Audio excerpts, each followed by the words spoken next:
Kami adalah keluarga besar gereja yang berdedikasi untuk melakukan perintisan gereja, menjangkau generasi berikutnya di kampus, dan memberitakan Injil ke setiap bangsa.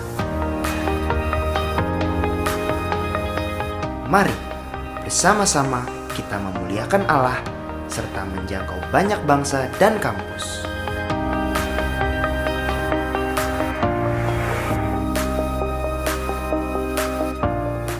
Karena itu, pergilah, jadikanlah semua bangsa muridku dan baptislah mereka dalam nama Bapa dan Anak dan Roh Kudus.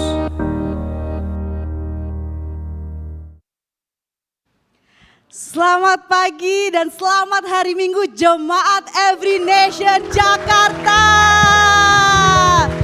Yeay! Senang berjumpa kembali dalam ibadah kita secara onsite. Nah, sebelum kita mulai juga boleh peace bump ke kanan kiri, Bapak Ibu Saudara. Tuhan Yesus baik. Yes, Tuhan Yesus baik.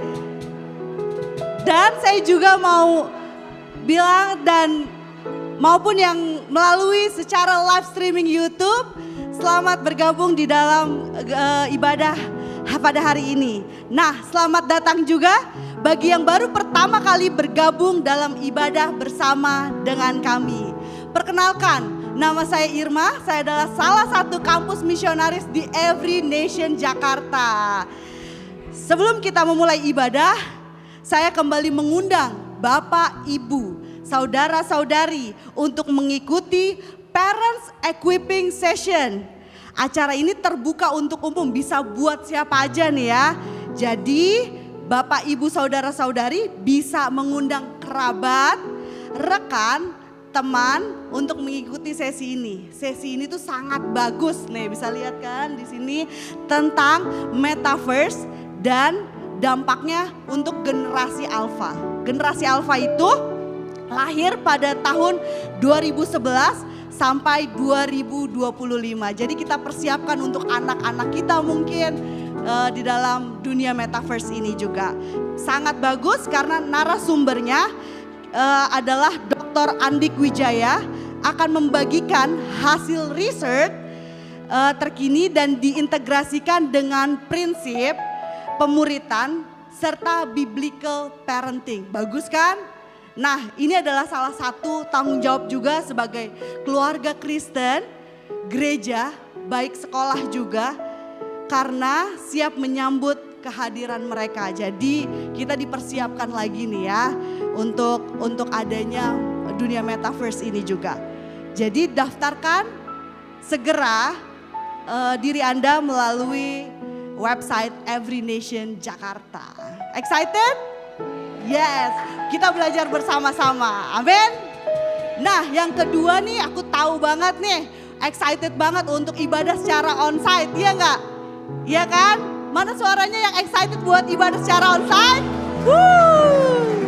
Nah, bagi Bapak, Ibu, Saudara-saudari yang ingin beribadah secara onsite, sementara dilakukan di Lotte Shopping Avenue, akses lift Lotte Shopping Mall, lantai 5. Dan ibadah akan dimulai jam 9 pagi.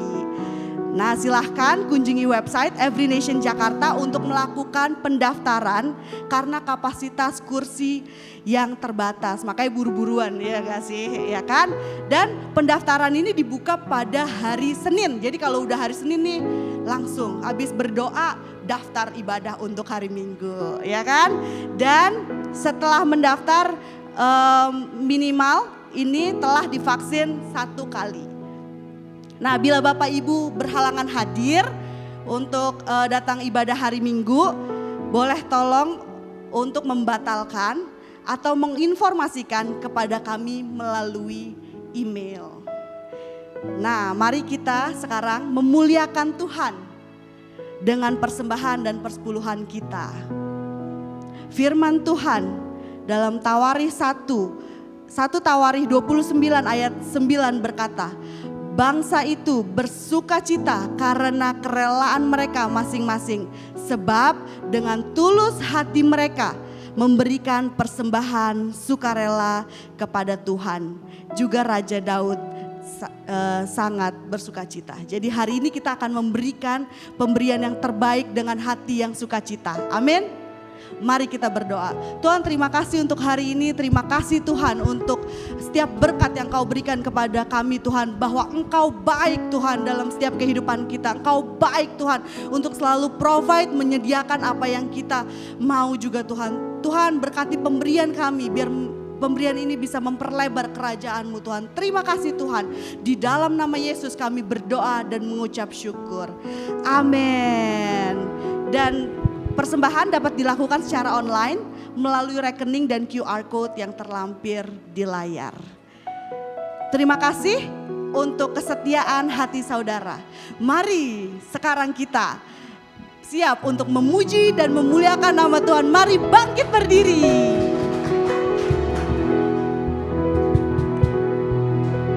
Mari saudara, kita siapkan hati kita untuk memuji dan memuliakan Tuhan kita yang besar. Amin saudara. Come on.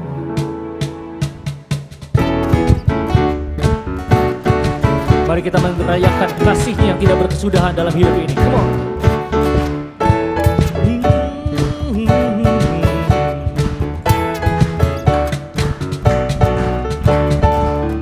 Yesus, Kau yang sanggup mengubah hidupku. Tak ada yang lain seperti Kau Tuhan. Yesus, Kau yang sanggup mengubah hidupku. Tak ada yang lain seperti Kau Tuhan, karena pengorbanan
kasih Tuhan.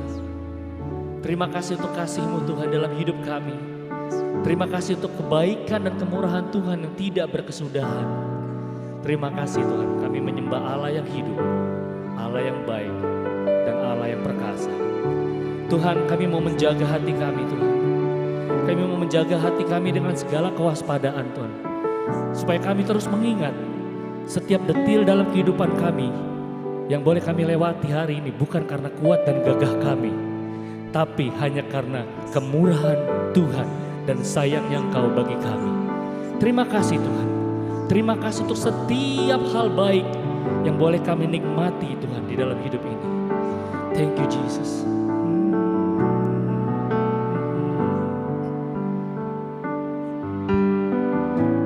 Can go back to the beginning. Can control what tomorrow will bring. But I know here in the middle is the place where you're promised to be.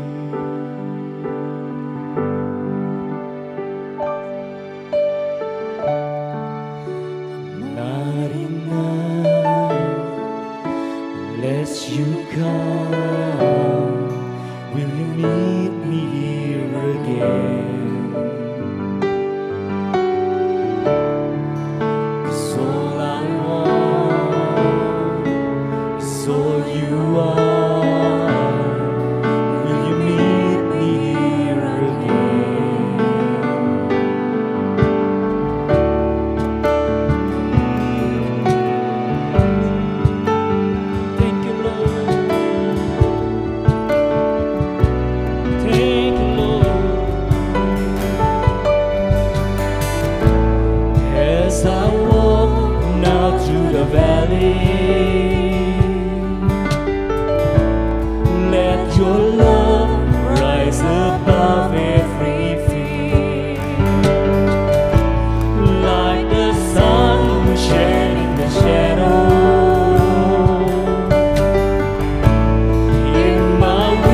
Engkau hidup Tuhan di dalam hidup kami Tuhan.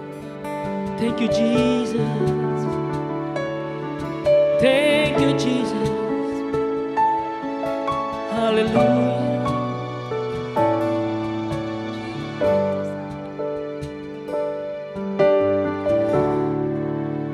Not enough unless you come. Will you meet me here again?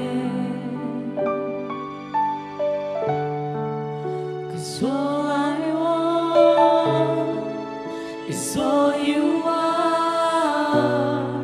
Will you meet me here again? Mari kita katakan sekali lagi, I'm not enough Lord.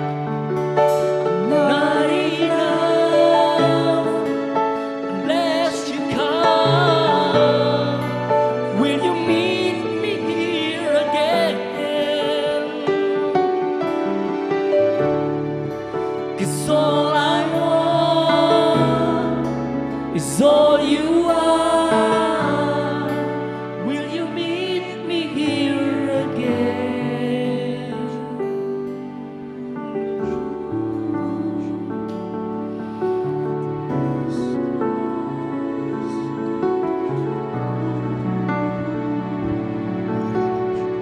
Benar Tuhan, kami percaya hadirat-Mu ada di tengah-tengah kami. Kami percaya Kau hadir di tempat ini dan menjumpai setiap dari kami Tuhan secara pribadi Tuhan. Terima kasih. Sebab demikian firman Tuhan. Di Yesaya 60 dikatakan, bangkitlah, menjadi teranglah.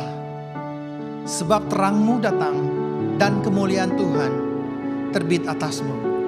Arise, shine, for your light has come and the glory of the Lord has risen upon you.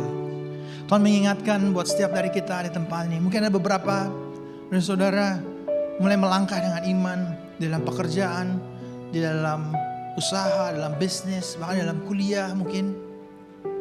Mungkin kau punya pertanyaan, Tuhan ini waktunya bukan untuk aku bangkit. Aku bisa gak Tuhan? Sanggupkah aku Tuhan? Nah, hari ini Tuhan berkata, it's your time to arise. Because I come upon you. Aku telah datang ke atas kehidupanmu. Ini waktu untuk kau percaya, melangkah dengan iman. Berikan sorak-sorai buat Tuhan kita. Sebab terang Tuhan telah terbit di atas umatnya. Amin. Amin. Amin. Tuhan mengucap syukur pagi hari ini Tuhan. Buat kesempatan kami memuji, memuliakan Engkau. Terima kasih Tuhan buat hadirat-Mu yang menjamah kami. Terima kasih Tuhan untuk firman-Mu yang menguatkan kami untuk bangkit, melangkah dengan iman. Karena kami tidak melakukannya dengan kekuatan kami, dengan kemampuan kami. Karena tidak akan pernah cukup Tuhan kekuatan kami. Hanya sewaktu Engkau datang dan bangkit atas kehidupan kami, kami sanggup melakukannya karena Engkau bersama-sama dengan kami Tuhan. Terima kasih Tuhan. Di dalam nama Tuhan Yesus. Dan semua yang percaya berkata, amin dan amin. Amin. Berikan sorak-sorai buat Tuhan kita sekali lagi. Amin. Amen, amen. Silakan duduk, saudara Bayu, saudara yang terkasih. Terima kasih worship team. Amen. Saya percaya setiap dari kita diberkati pagi hari ini. Saya sangat menikmati hadirat Tuhan tadi, dan firman ini datang dan mengingatkan bahwa Tuhan telah bangkit di tengah-tengah kita. Amin. Dan saya ingin menyambut Bapak Ibu Saudara yang baru pertama kali hadir. Banyak dari kita baru pertama kali hadir beribadah online, onsite ya, dan juga baru pertama kali hadir setelah sekian tahun gitu ya. Jadi tetap welcome juga. Dan Bapak Ibu yang baru benar-benar pertama kali ibadah bersama dengan kami Every Nation Jakarta, selamat datang. Kami menyambut Bapak Ibu Saudara yang terkasih di dalam ibadah kita pada hari ini. Amin. Firman Tuhan yang kami pastoral team bersama-sama kita doakan, kita percaya ini akan memberkati setiap dari kita. Jadi selamat datang kalau Anda baru pertama kali, ini seri pertama gitu ya. Dari 4 minggu ke depan kita akan punya tema The Ability to Produce Wealth, kemampuan untuk menghasilkan kekayaan. Jadi selama hari ini dan 3 minggu ke depan kita akan belajar dari kitab Ulangan. Ulangan 8, satu pasal, Ulangan 8. Dan kita akan membahas bagaimana tentang keuangan, tentang prosperity, tentang blessing, tentang financial blessing dari perspektif covenant atau ikat janji yang Tuhan miliki bagi kita. Seringkali kita bisa berpikir, oh saya diberkati karena Tuhan baik, betul. Tapi ada bagian yang penting untuk kita mengerti tentang berkat adalah ikat janji yang Tuhan miliki bagi kita. Jadi dalam beberapa minggu ke depan kita akan membagi ini sebagian-sebagian untuk kita punya gambaran yang lebih besar tentang bagaimana kita hidup berjalan di dalam prosperity, dalam wealth yang Tuhan persiapkan bagi kita. Jadi siap-siap ya. Jadi this sermon is not about filling our pocket, ya. Bukan tentang berkat menuhin isi kantong kita. But this series of sermon is about aligning our heart to the covenant that God has for us. Menyelaraskan hati kita dengan ikat janji yang Tuhan berikan di dalam kehidupan kita. Jadi ini bukan khotbah yang caranya terus memenuhi kantong kita, rekening kita, bukan. Tapi ada hal yang jauh lebih besar dari sekedar isi dompet kita dan isi rekening kita. Amin. Jadi saya hari ini akan membagikan overview tentang seri dan kemudian ada ayat firman Tuhan yang akan kita baca bersama-sama. Di Ulangan 8 ayat 18 dikatakan, "Tetapi haruslah engkau ingat kepada Tuhan Allahmu, sebab Dialah yang memberikan kepadamu kekuatan untuk memperoleh kekayaan, dengan maksud meneguhkan perjanjian yang diikrarkannya dengan sumpah kepada nenek moyangmu, seperti sekarang ini." Versi NIV-nya berkata, "But remember the Lord your God, for it is He who gives you the ability to produce wealth, and so confirm His covenant, which He swore to your ancestors as it is today." Jadi berkat kehendak Tuhan adalah memberkati kita, memberikan kita penyediaan, memberikan kita setiap hal yang kita butuhkan. Tapi bukan hanya untuk kebutuhan kita. Ada ikat janji dan itu sebuah hal yang sangat penting, kunci yang begitu kritis kalau kita tidak mengerti. Karena banyak orang sudah punya berkat, udah diberkati begitu berlimpah, justru kehidupan malah makin berantakan, kehidupan malah makin susah, kehidupan malah punya berkat malah jadi ribut, jadi berantem, punya berkat jadi gak kehilangan damai sejahtera. Bukan itu kehendak Tuhan. Amin. Kehendak Tuhan adalah bagaimana kita mengerti tentang penyediaan yang Tuhan berikan dari kacamata ikat janji. Oke. Dan hari ini kalau boleh dikasih judul khotbah saya, bagaimana bisa Tuhan dilupakan. Kita akan baca bersama-sama dari Ulangan 8 ayat 1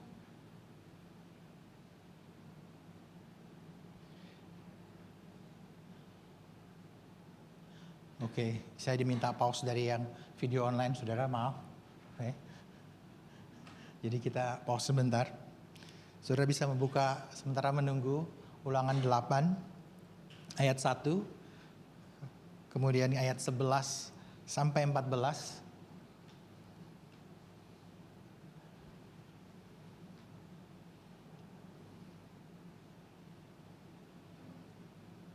Oke, saya mengajak kita dengan hormat untuk bangkit berdiri. Saya akan membacakan bagi kita, kemudian kita akan berdoa untuk firman Tuhan pada pagi hari ini.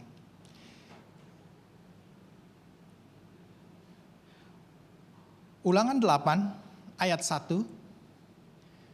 "Segenap perintah yang kusampaikan kepadamu pada hari ini haruslah kamu lakukan dengan setia, supaya kamu hidup dan bertambah banyak dan kamu memasuki serta menduduki negeri yang dijanjikan Tuhan dengan sumpah kepada nenek moyangmu." Ayat 11.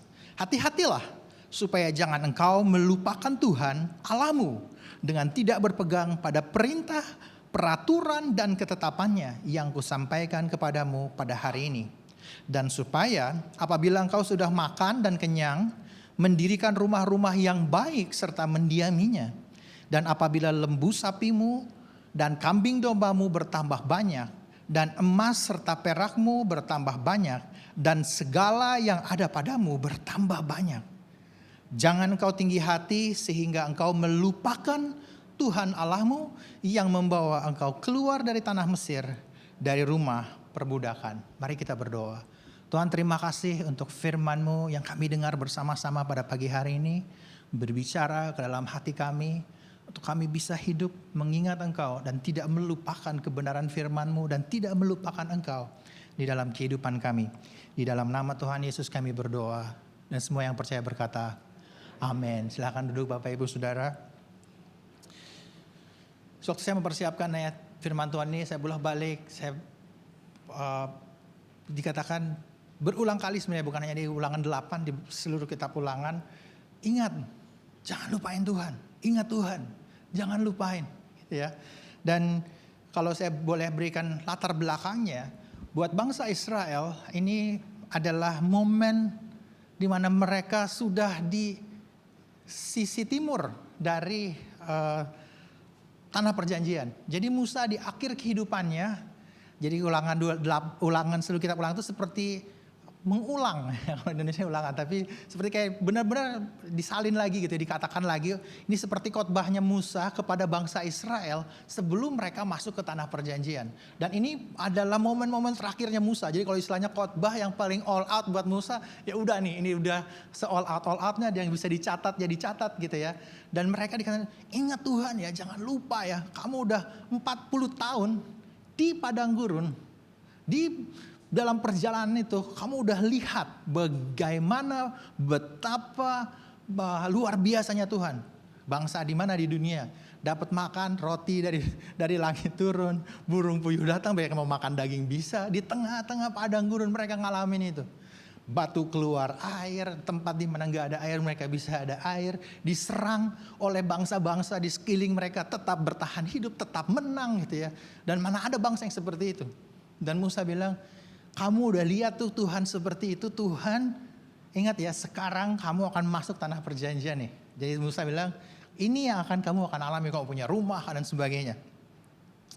Dan untuk kita mengerti wealth atau berkat yang Tuhan berikan, di ulangan 8:18 yang kita baca, kata wealth, kata prosperity, berkat, langsung setelah itu Tuhan bilang, sehingga ia menetapkan, membuktikan bahwa ikat janji yang dia berikan kepada kamu terjadi bukan hanya bagi kamu, tapi buat anak-anakmu, buat keturunanmu dan seterusnya. Jadi sebuah hal yang sangat penting untuk kita mengerti prosperity, wealth dari perspektif covenant atau ikat janji yang Tuhan berikan sama kita. Masalahnya kata ikat janji itu bukan kata yang sering kita pakai. Dalam bahasa Inggrisnya kita menggunakan istilah covenant. Kita berpikir ikat janji itu apa ya? Ini bentuk agreement kontrak seperti apa gitu ya. Mungkin mirip kalau secara kita hari ini ada kontrak gitu ya. Ada hitam di atas putih, tertulis dan sebagainya. Tapi ikat janji tidak mendekati, kontrak itu tidak mendekati ikat janji yang ada di Alkitab. Lebih dalam, lebih menyeluruh gitu ya. Dan covenant atau ikat janji ini sebuah tema di Alkitab yang begitu besar. Jadi saya nggak mungkin menjelaskan Bapak Ibu Saudara dalam satu kali pertemuan, satu kali khotbah. Tapi secara singkat, sederhana, ikat janji itu sacred agreement, perjanjian yang sakral. Ini bukan sekedar, oh ya aku janji deh, aku traktir kamu kopi besok ya. Mungkin sederhana ya janji yang besar. Tapi kalau covenant itu sesuatu yang sakral, yang melibatkan the whole person, semuanya. Pokoknya gue janji deh, reputasi semuanya aku pertaruhkan di sini, gitu ya. Jadi ini yang benar-benar bukan sekedar oke deh aku janji biasa aja, tapi ini kesepakatan yang full, yang melibatkan bukan cuma dia, bahkan di Alkitab bahkan melibatkan anak cucu, generasi dan seterusnya. Jadi ikat janji yang Tuhan lakukan dengan Abraham dan dengan kita itu sesuatu yang menyeluruh. Bukan hanya buat kita, tapi buat anak-anak kita. Dan begitu sakral sebenarnya. Di dalam konteksnya, kata ikat janji itu biasanya dilakukan oleh raja atau kings atau suzerain di dalam bahasa Inggrisnya, dan kepada subjek atau pengikut atau juga orang yang dikuasai. Jadi waktu itu secara arkeologis bahwa kata penggunaan covenant ini juga sudah ada lah ya sebelum Alkitab ada, di mana biasanya prakteknya waktu itu sebuah mungkin suku atau kerajaan yang menguasai satu daerah itu umum dan lumrah. Bangsa yang dikuasai itu diambil sumber dayanya, diambil semua miliknya, dan kemudian seluruh penduduknya dimusnahkan atau dibantai. Gitu, dan itu adalah umum. Nah, ada bentuk perjanjian di mana kalau tidak dibantai si raja ini, maka oke, saya enggak bunuh kamu, saya tidak memusnahkan seluruh isi keluarga kamu, tapi kita buat perjanjian, gitu ya. Kamu nggak boleh nyerang saya balik, kamu tidak boleh, kamu saya tempatkan di satu tempat. Apapun ikat janjinya yang diberikan oleh raja itu, si subjek atau yang dikalahkan itu menerima. Jadi nggak ada negosiasi, boleh nggak ini ya? Gitu, nggak ada ya. Kalau di kontrak kan ada negosiasi itu, term and condition gitu ya. Boleh kalau di kita punya diskon 70%, tapi ada maksimalnya kecil berapa persen gitu ya, maksimalnya berapa rupiah. There's so many term and conditions, tapi di dalam ikat janji ini si raja atau suzerain ini memberikan berkat janji, nggak ada term and condition yang bisa dinegosiasi dan diterima, ditaati, harus ditaati. Karena kalau nggak mau terima ikat janji ini, ya opsi yang lainnya ya jauh lebih buruk, gitu kan? Nggak ada yang lebih baik dari ini. Jadi mereka harus terima. This is the best option yang mereka punya. Ikat janji yang Tuhan berikan sama kita juga sama sebenarnya. Kita nggak punya term and condition. Seringkali kita berpikir, oh kalau saya mau ikutin Tuhan, tapi Tuhan bisa berkatin saya dulu nggak? Tuhan bisa lakukan ini buat saya nggak? Gitu ya. Tuhan nggak, kita nggak punya negosiasi untuk dengan Tuhan. Dan that's not covenant. Okay? Yang berikutnya, covenant itu di waktu itu sesuatu yang legally binding, mengikat secara hukum. Kalau saya pikir Tuhan mau mengikat dirinya dengan apa? Ada hukum apa yang lebih tinggi dari Tuhan? Kan nggak ada gitu ya. Tapi ternyata Tuhan seserius itu dengan kita bahwa Dia, dan saudara akan belajar di dalam beberapa minggu-minggu ke depan bahwa ikat janji yang Tuhan berikan, kalau kita baca di kitab Ulangan, ada berkat, ada kutuk. Secara umum waktu itu, kalau tidak mengikuti apa yang disepakati di dalam ikat janji ini, kalau diikuti dapat berkat, kalau tidak diikuti ada kutukan, ada konsekuensinya, ada hal-hal yang buruk akan terjadi. Dan itulah ikat janji. Dan sewaktu kita sampai di titik ini, saya berpikir juga, saya punya pertanyaan besar, saudara. Jadi sebenarnya Tuhan itu memberkati kita, ada syaratnya enggak?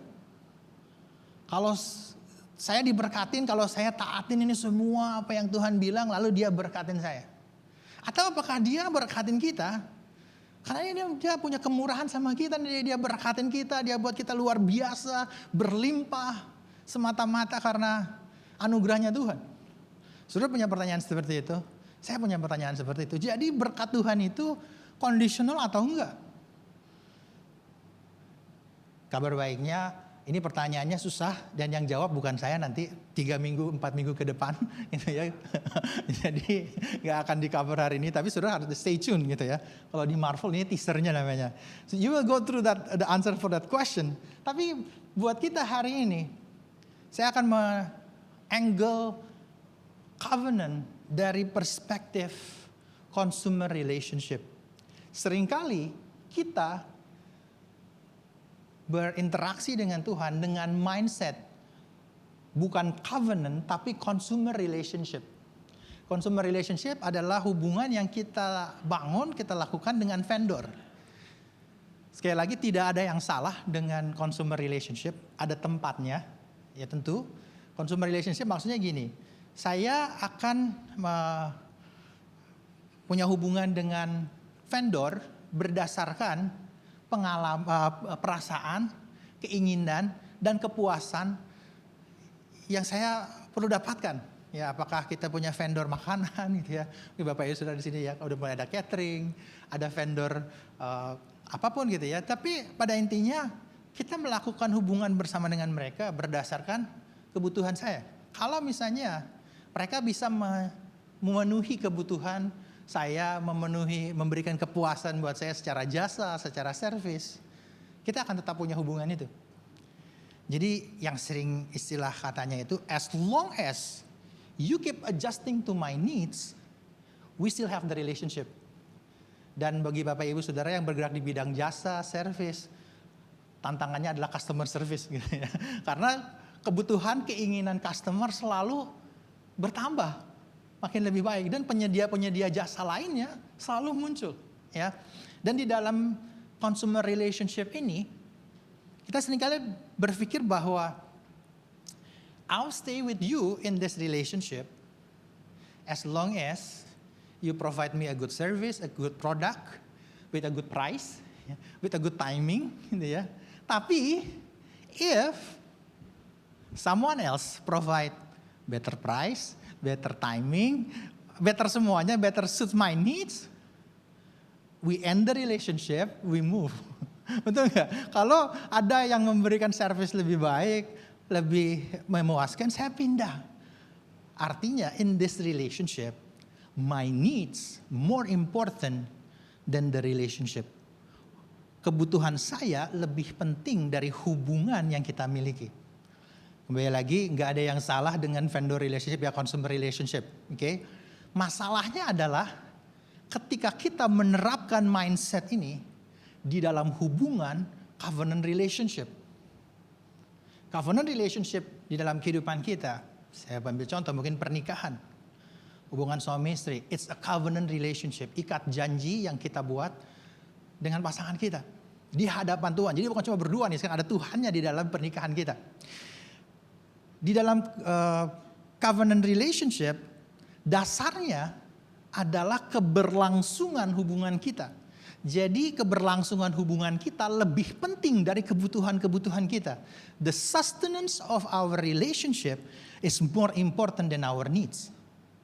Jadi saya nggak bisa bilang sama istri saya, aduh, kamu udah nggak sekeren dulu, pokoknya saya udah ini dah, saya mau cari provider yang lebih baik gitu. Nggak bisa, saudara. Oke? Karena apa? Karena keberlangsungan hubungan kita. Hubungan kita sama orang tua, bayangin kalau anak saya menerapkan customer relationship kepada saya. Jadi, saya ini perlu gadget baru buat sekolah baru, tapi belum bisa provide timingnya. Saya boleh cari vendor lain nggak? Daddy yang lain gitu? Nggak bisa, saudara. Ya, kalau seperti itu sangat terluka banget gitu ya. Daddy nggak bisa provide, saya mau cari yang lain, papa yang lain, kan nggak bisa, saudara. We cannot apply customer relationship mindset di dalam covenant relationship. Banyak orang Kristen memperlakukan hubungannya dengan Tuhan sebagai consumer relationship. Kalau Tuhan gak provide saya, Tuhan gak tolongin saya kali ini, saya cari Tuhan yang lain yang provide lebih baik. Ya kan? It's crazy mungkin buat kita, tapi itu mindset yang secara tidak kita sadari kita bawa. Yang berikutnya di dalam covenant relationship itu I am all out for you because I've made a promise. Saya akan all out buat kamu karena saya udah berjanji. Di dalam hubungan kita, di dalam pernikahan, mau sakit, kalau ikat janji pernikahan kayak sakit, mau kaya, mau miskin, I am there for you. Gitu ya. Artinya apa? Saya all out nih. Kita lagi seneng, kita sama-sama. Kita lagi susah, kita sama-sama. That's a covenant relationship. Kalau salah satu party atau bagian menerapkan consumer relationship, yang satunya covenant relationship, abusive terjadi di dalam rumah tangga, saudara, ya kan? Di dalam hubungan kita dan sebagainya. Begitu juga kita dengan Tuhan. Tanpa kita sadari, kita menjadi abusive terhadap Tuhan karena kita perlakukan Dia sebagai supplier kita. Oh, saya kalau saya berkatnya Tuhan banyak, saya akan menyembah Tuhan. No, it's not that. Jadi hari ini it's not just about the blessing, tapi untuk kita melihat inilah hubungan yang Tuhan mau punya sama kita, covenant relationship. Tuhan sudah all out buat kita. Kita juga perlu all out dengan Tuhan. Amin. So let's keep that covenant relationship in the context di dunia kita hidupi, consumer relationship. Semoga kita sudah bisa taruh ini sebentar di belakang pikiran kita. Kita akan lanjutkan. Karena apa? Karena ketika Tuhan all out, all out memberkati kita, dia memberkatinya bukan setengah-setengah atau tanggung-tanggung. Dia memberkatinya itu luar biasa. Dibilang gini, aku berikan kamu kemampuan, the ability, versi ESV-nya, the power to make wealth, to produce. Di dalam bahasa aslinya itu juga berarti to make, membuat, dalam hal kita membuat sesuatu, to accomplish, mencapai sesuatu, tapi juga dapat berarti to construct. Jadi secara sistematis bisa dilakukan, bisa dibuat. Segitu percayanya Tuhan memberkati saudara dan saya. Dari mindset mereka waktu itu, mereka hidup 40 tahun di padang gurun. Dan bangsa di waktu itu cukup umum bahwa hidup secara nomaden. Dari satu tempat ke tempat yang lain, mereka pergi ke tempat di mana ada sumber daya. Apakah ada air, apakah ada pangan, atau ada kesuburan dan sebagainya. Lalu mereka mengeksploitasi tanahnya, dimanfaatkan. Kalau sudah tidak ada lagi, mereka harus pindah lagi. Makanya melihat negara ya besar waktu seperti Mesir, mereka melihat Mesir dengan sungai Nilnya yang menghasilkan kesuburan, that's the place, gitu ya. Tempat itu yang menjadi luar biasa. Tetapi ketika Tuhan memberkati bangsa Israel, katakan, it's not about the place first, tapi it's because my covenant with you. Kamu bisa hasilkan apa aja loh di sini, bukan sekedar tanahnya aja, tapi aku yang memberkati kamu. Segitu yakinnya dia, segitu all outnya dia memberkati kita. Dan dia memberkati bangsa Israel seperti itu. Tetapi ketika berkat datang, this is the question. Musa berkali-kali berkata, kalau kamu udah sampai di sini jangan lupa Tuhan. Waktu saya mempersiapkan ini judulnya apa ya? Bagaimana bisa Tuhan dilupakan? Saya pikir agak ridiculous gitu ya, agak aneh. Mana bisa sih lupa Tuhan? Gitu ya. Saya jujur sama Bapak Ibu Saudara, ada waktu-waktu saya kenalan, 5 detik kemudian saya lupa nama orang tersebut. Saudara pernah seperti itu? Ya.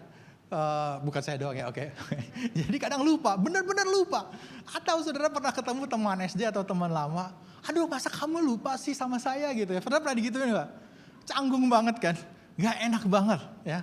Saya sih kalau ada lupa, dulu kamu main ini loh sama saya gini. Waduh saya bilang, wah I completely lupa banget nih, udah main ini padahal udah nyebur ke sawah bareng ngambil ini.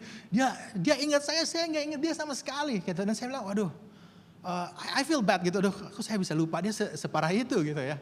Nah saya berpikir, kita lupain Tuhan mungkin gak kayak gitu, setuju ya? Mungkin dalam hidup kita mungkin, Yesus gak tahu tuh siapa, kan gak mungkin gitu ya. It's a big part of our life, gimana bisa kita lupakan Tuhan seperti itu.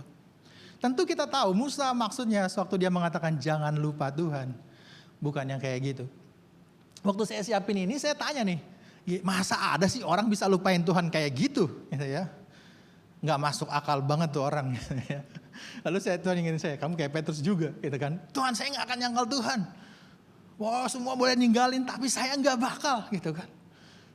Besok paginya ya 3 kali juga dia nyangkal, gitu kan? Ternyata saya nyangkal juga Tuhan, gitu kan? Saya kabur juga. Dan ini mungkin pertanyaannya bukan, kalau orang lain kayak gitu saya enggak. Saya pertanyaannya adalah, bagaimana bisa saya melupakan Tuhan? Sewaktu saya merenungkan ayat ini, di ayat 11 dikatakan hati-hati supaya jangan engkau melupakan Tuhan. Yang ke-14-nya dikatakan jangan engkau tinggi hati sehingga engkau melupakan Tuhan.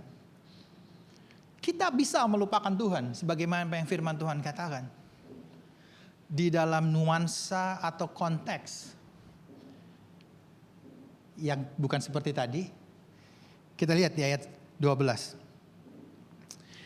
Hati-hati, kamu udah punya semuanya. Ayat 12. Kamu sudah makan dan kenyang, mendirikan rumah-rumah yang baik, serta mendiaminya. Bayangin 40 tahun makannya harian. Kalau ada orang kerja buruh harian, dapat gaji harian, ini makan harian. Yang datang hari itu yang mereka makan. Nggak bisa disimpan, cuma bisa dimakan hari itu. Mendirikan rumah yang bagus, ini benar-benar di dalam bahasanya kata bagus itu ada di situ. Bisa saya rumah aja gitu enggak? Ini rumah-rumah yang bagus ya. Mereka hidup di tenda, saudara. Besok pindah-pindah, nggak ada yang dicor dulu gitu ya. Nggak ada yang dicor dulu, di padang gurun nggak bisa ya. Dicor dulu pakai beton, nggak ada. Semua tenda, besok berangkat pindah tempat, pindah semua, gulung tenda pindah. Serta mendiaminya. Kenyamanannya beda tinggal di tenda, sama di dalam rumah, ya kan? Di dalam Tuhan memberkati kita. Bisa terjadi. Begitu banyak, sehingga kebutuhan pokok kita udah nggak perlu beriman lagi, saudara. Mungkin kita harus tanya, saudara, mungkin dari kita yang nggak perlu beriman nanti bisa makan siang atau enggak gitu ya. Udah pasti bisa makan siang, bisa beli gitu ya, langsung keluar, bisa order whatever. Tapi begitu nyaman, Tuhan memberkati kita lebih dari cukup. I will continue first. Di ayat 13, kemudian katanya kamu punya lembu, sapi, tambah banyak. Kambing domba, tambah banyak. Punya emas, perak, tambah banyak. Bukan cuma punya loh, bertambah banyak. Kemudian segala yang ada padamu, semua yang kamu boleh pikir, boleh inginkan, itu juga nambah banyak. Di dalam bahasa Inggrisnya dikatakan multiply. Allah boleh saya bilang bertumbuh gitu ya. Jadi di dalam versi modernnya itu mungkin kalau lembu sapi buat kita hari ini, kita udah punya aset, punya komoditas. Kemudian punya emas perak, punya ekuitas, punya likuiditas, mau ngeliquid apa aja perlu tinggal jual langsung diganti liquid dengan apa aja. Oke. Kemudian mungkin juga berbicara tentang karir, tentang pencapaian kita. Dan itu semua bertumbuh, berhasil. Seluar biasa itu Tuhan membawa bangsa Israel keluar dan segitu hebat berkatnya Tuhan buat mereka. Tapi Musa juga bilang, dan saya percaya firman Tuhan mengingatkan kita hari ini, jangan lupa Tuhan. Hati-hati. Sewaktu saya renungkan, saya bisa lupa Tuhan ketika saya sibuk mengejar semua ini. Sibuk meminta semua ini. Sibuk memiliki semuanya ini. Ingat ya, gak ada yang salah dengan diberkatin. Ya. Tidak ada yang salah dengan kita memiliki lebih dari cukup. Tetapi sewaktu kita berjalan hanya mengejar ini saja, kita melupakan Tuhan. Seperti sewaktu kejadian seperti ini. Jadi beberapa waktu yang lalu saya sempat menginap di villa gitu ya. Di villa itu nggak ada air, jadi saya harus masak. Nah saya masak menggunakan kettle, ceret gitu ya. Nah kalau udah dimasak itu, kalau mendidih itu bersiul ya. Gitu ya. Makin panas makin lama makin nyaring bunyinya. Tidak ada air, jadi terpaksa ya kita masak. Tidak ada nggak bawa air minum galonan gitu. Lalu saya masak, isi airnya taruh di atas kompor, saya taruh. Saya tinggal kerja di komputer. Begitu sibuk dengan kerja, kettle-nya bunyi, bersiul. Oke, saya sambil kerja ada musik, ya tambah musik dari kettle bersiul tadi, gitu. Terus lama, sampai kemudian mungkin istriku udah gak tahan, dia bilang, itu masak air mau sampai kapan? Katanya gitu. Saya lupa. Bahkan siulannya udah begitu kenceng, saya sibuk dengan komputer saya, dengan musik saya, dengan semua aktivitas saya. Akhirnya saya matikan, karena setelah dimatikan kan saya mau minum, ya, perlu nunggu dingin dulu. Intinya adalah kita bisa lupa Tuhan ketika kita menaruh Tuhan di background proses hidup kita. Oh saya kenal Tuhan, saya masih pergi ke gereja kok, saya masih baca Alkitab. Tapi iya hubungan saya sama Tuhan gak premium amat. Kalau ada Tuhan oke. Kalau gak ada juga gak apa-apa. Pokoknya just in the background. Istilah konsumer kita. Kalau aku perlu make sure you are there. Kalau aku lagi perlu pastikan Tuhan berkatin aku. That's the mindset yang sering kita punya. Dan di ayat ini sewaktu Tuhan berkata, hati-hati jangan lupa Tuhan. Tuhan ingatin kita. Jangan izinkan all the blessing that we have menyingkirkan Tuhan dari kehidupan kita. Kita menaruh Tuhan di prioritas yang kesekian. Sehingga kita sibuk dengan semuanya itu. Ingat, tidak ada masalah dengan diberkati. Karena memang hatinya Tuhan. Karena memang Tuhan mau memberkati kita. Tapi kita bisa lupa in the sense of tadi. Kita menaruh Tuhan di background hidup kita.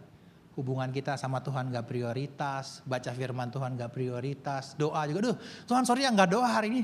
Lagi sibuk nih gitu ya. Terbalik ya. Harusnya karena kita banyak kesibukan kita perlu Tuhan justru. Ya kan? Nah hari ini Musa mengingatkan kita di Ulangan.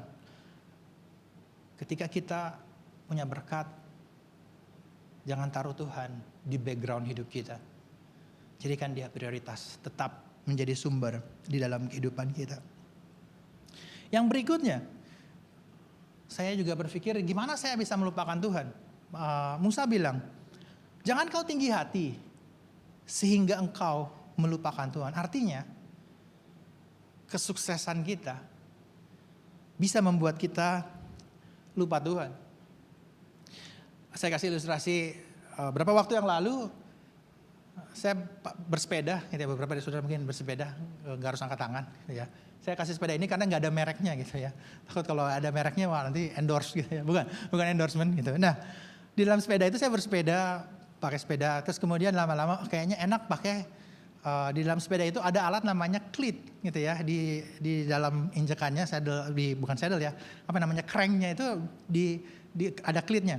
Nah, cleatnya itu akan mengunci di injakannya, bentuknya seperti ini. Dia mengunci. Ini enak banget pakai ini saudara. Ini bukan mau jualan juga ya. Artinya waktu diinjak, apalagi kalau tanjakan udah enak banget ya. Bukan cuma diinjak tapi bisa sambil ditarik gitu ya. Jadi rasanya enak banget ini. Nah, pertama saya pakai ini, begitu kunci, wah enak banget.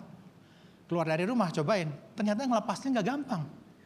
Dia harus begini terus baru gitu ya. Gak jauh dari rumah. Berapa kali ini mau berhenti, yang bersepeda tahu ya rasanya. Itu langsung jatuh karena nggak bisa lepas kakinya, nggak bisa nginjakin, langsung bruk begitu kan. Aduh gitu ya, sakit gitu ya. Tapi nggak apa-apa, namanya juga baru. Terus pakai, cobain. Waktu berlangsung saya terus pakai, oh, ternyata enak banget. Terus gitu ya. Sampai satu waktu saya di lampu merah. Di waktu itu saya tahu saya harus lepasin dulu sebelum benar-benar berhenti. Jadi nggak bisa buru-buru. Harus dilepas dari kunciannya, lalu taruh kaki, bisa menaruh kaki. Saya nanti aja, saya udah bisa. Everything is under control. Gitu kan, saya pikir I'm fine gitu kan. I'm fine, dia bisa kok. Sekian Roh Kudus ingin saya, sekarang lepasin itu klitnya gitu dari sepedanya. Oh, it's okay, ini masih bisa, masih biasa gitu kan. Udah pengalaman gitu, bisa navigasi. Pas kayak gitu tiba-tiba ada motor, sorry yang bukan ini motor ya, maksudnya ada motor, lalu saya pikir waduh kayak ini kan, mau turunin kaki nggak lepas saudara, di lampu merah itu jatuh, bruk gitu ya, itu sikutnya sakit, tapi di dalam hati ini sakit banget saudara, karena yang menyaksikan banyak banget gitu ya, yang mau sepeda mungkin tahu, itu rasanya sakit banget gitu ya. Dan waktu di situ saya berdiri ya biar dibangunin, whatever it is, malunya banget gitu ya. Nah, ini sekarang di online lagi ya. Tapi intinya gini, di situ Tuhan ingetin saya, sewaktu kita diberkatin, kita tahu, kita punya pengalaman, kita punya tendensi untuk menjadi sombong. Kita berpikir, I'm in control, not God anymore. I can do it without God. Itu bentuk kita melupakan Tuhan. Di ayat 17 sebenarnya Musa berkata, di Ulangan 8 ayat 17. Maka janganlah kau katakan dalam hatimu. Kita mungkin gak ngomong gini ke orang-orang. Musa bilang, kamu juga paling ngomongnya dalam hati kamu. Gitu kan. Kekuasaanku, kekuatan tanganku lah yang membuat aku memperoleh kekayaan ini. Mungkin kita gak bilang gitu sama Tuhan. Tapi kita bisa berpikir seperti itu ketika di ayat Ulangan 8 ayat 1. Segenap perintah yang kusampaikan kepadamu pada hari ini, haruslah kamu lakukan dengan setia. The next slide-nya. Dikatakan segenap perintah. Kita menjadi sombong ketika kita memilih-milih firman apa yang mau kita lakuin. Kita berpikir, Tuhan you are okay fine, consumer relationship. I'm going to pick and choose firman Tuhan yang mana yang suitable for me. Oh, firman Tuhan ini oke banget nih untuk aku percayain di dalam bisnis aku. Tapi begitu ada firman harus benar, jujur di hadapan Tuhan sesuai dengan firman Tuhan, kita pikir kayak ayat yang ini nggak aplikasi nih di dalam kehidupan bisnis saya. Jadi gitu ya. Oh, untuk yang ini saya diberkatin buat keluarga, oke fine. Tapi cara saya membesarkan anak, yang ini kayaknya saya nggak suka nih, nggak cocok. Jadi saya pilih yang lain aja gitu. Kita melupakan Tuhan. Kita menjadi sombong. Ketika kita menentukan sama Tuhan, Tuhan firman yang mana yang mau aku taatin. Dan Tuhan ingetin kita, we cannot just pick and choose. We have to obey completely. Bentuk yang lain waktu saya merenungkan ini. Karena kita diberkatin, kita bisa memilih. Sewaktu kebenaran firman Tuhan datang sama hidup kita, kita lihat, orang ini gak lebih sukses dari saya, ngapain saya dengar? Bisa kayak gitu gak? Bisa loh, saya bisa kayak gitu. Wah, dia gak tahu lebih banyak dari saya, tapi padahal apa yang dia bilang mengkoreksi saya gitu. Oh, tapi ingat ya, kita punya potensi untuk menjadi sombong. Dan kita milih, kamu aja gak lebih sukses dari saya, kamu ngajarin firman Tuhan tentang dunia pekerjaan, dunia usaha. No, I'm not going to follow that word gitu. Karena apa? Karena kita mulai pilih. Kalau dia nggak lebih pintar, lebih intelektual, lebih pengalaman dari saya nggak mau. Padahal itu kebenaran firman Tuhan. That's how kita bisa melupakan Tuhan. Ketika kita mulai pilih-pilih, kita mulai tentukan dari mana firman itu datang. Firman Tuhan tetap firman Tuhan. Mau yang khotbahnya baru umur 20 tahun, udah 50 tahun, 70 tahun, firman Tuhan tetap firman Tuhan. Seringkali firman Tuhan datang dalam bentuk pasangan hidup kita, ya. Itu rasanya kadang buat bapak-bapak mungkin rasanya lebih pedes gitu ya. Tapi ya that's the reality of life. Kadang dari anak kita mungkin kebenaran firman Tuhan. Jadi firman Tuhan mengingatkan kita pagi hari ini untuk kita tidak melupakan Tuhan. Jadi dua hal ini, kalau saudara boleh lupain firman-Nya hari ini, lupain saya gitu ya. Tapi saudara ingat, kita bisa lupakan Tuhan sewaktu kita memilih-milih kebenaran yang mana yang mau kita taatin. Kita menjadi sombong. Kita memilih, ini firman bukan dari orang yang terkenal atau bonafit, jadi saya nggak terlalu mau pandang baik-baik. Padahal itu mengkoreksi karakter kita, mengkoreksi tingkah laku kita, mengkoreksi cara kita menjadi orang tua, mengkoreksi cara kita menjadi suami, cara jadi kita menjadi istri, mengkoreksi cara kita menjadi seorang pengusaha, jadi karyawan, whatever it is. Waktu firman datang, Tuhan panggil kita with all the career that you have. When the word of God come, listen and obey. Yang kedua, saya ingatin buat kita, jangan jadikan Tuhan di background proses hidup kita. Kalau saya lagi perlu, tolong muncul keluar. Kalau lagi gak perlu, tolong di belakang enggak. Justru dia seperti operating system sebenarnya. Itu yang menyokong semua proses yang ada di atasnya. Begitu juga hidup kita. Tuhan itu operating system kita. Kalau gak ada itu, gak ada yang lain bisa jalan. Dia yang utama dan terutama di dalam kehidupan kita. Amin. Saya akan tutup dengan Ulangan 8 ayat 14. Sewaktu Musa berkata, jangan kau tinggi hati sehingga engkau melupakan Tuhan Allahmu yang membawa engkau keluar dari tanah Mesir, dari rumah perbudakan. Musa bisa bilang, kamu jangan lupain Tuhan. Ingat loh, dia udah kasih kamu makan, kasih kamu ini. Bukan itu. Karena covenant-nya mereka terjadi sewaktu mereka keluar. Di malam di mana mereka keluar, malam sebelumnya, itulah di mana domba Paskah dikorbankan. Jadi ikat janji yang Tuhan berikan, dia all out. Dia udah bilang sama bangsa Israel, domba yang dikorbankan, domba yang sempurna itu, that's my son. Itulah putraku Yesus Kristus. Tuhan sudah all out buat kita. Tuhan memanggil kita pagi hari ini. Ada waktu-waktu dalam kehidupan kita, kita bisa lupa. Tetapi hal yang terus kita perlu ingatkan is proclaiming the gospel. memberitakan Injil kepada diri kita sendiri. Kita perlu ngingetin diri kita bahwa tanpa Yesus, gak usah ngomong punya rumah, gak usah ngomong punya aset, no. Tanpa Yesus saya layak dihukum, dan hukumannya api neraka. Semua karena kasih karunia Tuhan, Dia memberikannya bagi kita. Bagi hari ini, biar firman Tuhan mengingatkan kita bahwa Dia all out bagi kita. Kita dipanggil untuk merespon, mentaati firman-Nya sepenuhnya. Ada waktu-waktu mungkin kita gak mau, kita gak suka, kita mungkin gagal bahkan. Dia gak gagal. Yesus sanggup menggenapinya bagi kita. That's the grace. Hari ini, biar firman Tuhan mengingatkan kita. With all the blessing that we have,